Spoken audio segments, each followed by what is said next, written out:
10,000 Ghana cedis.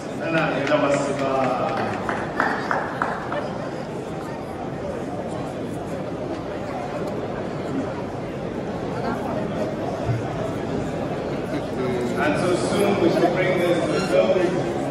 I ask that we wrap up.